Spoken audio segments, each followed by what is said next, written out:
ಸ್ನೇಹಿತರೆ, Elon Musk ಎಲ್ಲರೂ ಹೆಸರು ಕೇಳಿರ್ಬೋದು. ವಿಶ್ವದ ಟಾಪ್ ಶ್ರೀಮಂತರಲ್ಲಿ ಇವರು ಕೂಡ ಒಬ್ಬರು. ಇವರು ಒಂದ್ಸಲ ನಾಸಾದವ್ರ ಜೊತೆ ಕೂತ್ಕೊಂಡು ಒಂದು ಚರ್ಚೆಯನ್ನು ಮಾಡ್ತಾರೆ.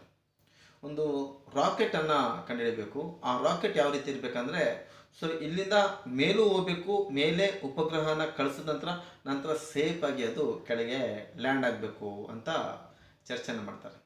ಅದಕ್ಕೆ ನಾಸಾ ಅವರು ಅವ್ರಿಗೆ ಹೇಳ್ತಾರೆ, ಏನು ಹುಚ್ಚಿಡಿದಿದೆ ನಿಮಗೆ, ಅದೇಗೆ ಸಾಧ್ಯವಾಗಿದೆ, ನಾವೇ ಮಾಡ್ತಿರ್ಲಿಲ್ವಾ, ಇದೆಲ್ಲ ಸಾಧ್ಯ ಇಲ್ಲ ಅಂತೇಳ್ಬಿಟ್ಟು ಅವ್ರನ್ನ ಕಳಿಸ್ತಾರೆ ಇಲ್ಲಿಂದ.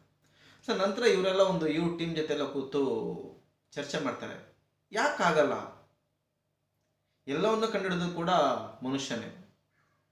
ಆಗಲ್ಲ ಅನ್ನೋದು ಹೇಗೆ ಸಾಧ್ಯ, ಖಂಡಿತ ಹಾಗೆ ಆಗುತ್ತೆ, ಮಾಡಬೇಕು, ಮಾಡ್ತೀವಿ ಅಂತ ಯೋಚನೆ ಮಾಡಿಬಿಟ್ಟು ಮತ್ತೆ ಅವ್ರದ್ದೇ ಒಂದು ತಂಡವನ್ನು ಕಟ್ಕೊಂಡು ಅವ್ರದ್ದು ಪ್ರೈವೇಟ್ ಕಂಪನಿ ಅದ್ರ ಮೂಲಕ ರಾಕೆಟನ್ನು ಕಂಡುಹಿಡಿತಾರೆ.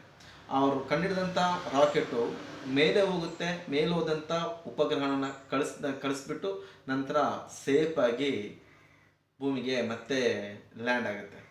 ವಿಶ್ವದಲ್ಲಿ ಪ್ರಥಮ ಬಾರಿಗೆ ಇಂಥ ಒಂದು ಯೋಚನೆಯನ್ನು ಕಂಡುಹಿಡಿದವರು, ಅದನ್ನು ಕಾರ್ಯರೂಪಕ್ಕೆ ಕೂಡ ತಂದವರು. ಇವತ್ತು ನಾವು ಒಂದು ವರ್ಷಕ್ಕೆ ಎಷ್ಟು ರಾಕೆಟ್ಗಳನ್ನು ಕಳಿಸ್ತೀವೋ ಅವರು ಒಂದು ತಿಂಗಳಿಗೇನೆ ಕಳಿಸ್ತಾರೆ. ತುಂಬ ದೊಡ್ಡ ಕಂಪನಿ, ಪ್ರೈವೇಟ್ ಕಂಪನಿ, ಸಾಕಷ್ಟು ದುಡ್ಡಿದೆ, ಅಮೇರಿಕ ದೇಶ ಬೆಂಬಲ, ಅನೇಕ ರೀತಿಯಾದಂಥ ಅವ್ರಿಗೆ ಸಹಕಾರ ಕೂಡ ಸಿಗುತ್ತೆ.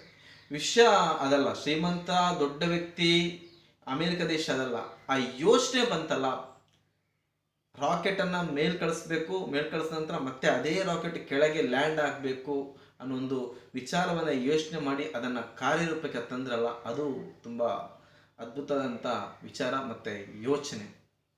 ನಾಸಾ ಅವರೇ ಆಗಲ್ಲ ಅಂತ ರಿಜೆಕ್ಟ್ ಮಾಡಿದ್ದನ್ನು ಇವರು ಸಾಧಿಸಿ ತೋರಿಸಿದ್ದಾರೆ. ಇವರು ಇನ್ನು ವಿಜ್ಞಾನಿ ಏನಲ್ಲ, ಒಬ್ಬ ಬಿಸ್ನೆಸ್ ಮ್ಯಾನ್.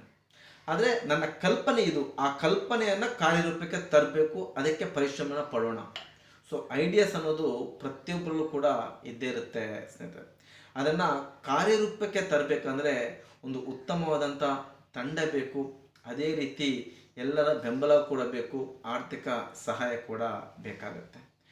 ಉತ್ತಮವಾದಂಥ ಯೋಚನೆ ಇತ್ತು ಅಂದರೆ, ಐಡಿಯಾಸ್ ಇತ್ತು ಅಂದರೆ, ಆ ಐಡಿಯಾನ ಕಾರ್ಯರೂಪಕ್ಕೆ ತರೋಕ್ಕೆ ನಿರಂತರ ಪ್ರಯತ್ನ ಪಟ್ಟರೆ ಆಟೋಮೆಟಿಕ್ ಆಗಿ ಉತ್ತಮ ತಂಡ ಆಗಿರ್ಬೋದು, ಅದಕ್ಕೆ ಬೇಕಾದಂಥ ಆರ್ಥಿಕ ವ್ಯವಸ್ಥೆಗಳಾಗಿರ್ಬೋದು, ಅದು ಒಂದಕ್ಕೊಂದು ಜೋಡಿಸ್ಕೊಂಡೇ ಹೋಗುತ್ತೆ. ನಮಸ್ಕಾರ ಸ್ನೇಹಿತರೆ.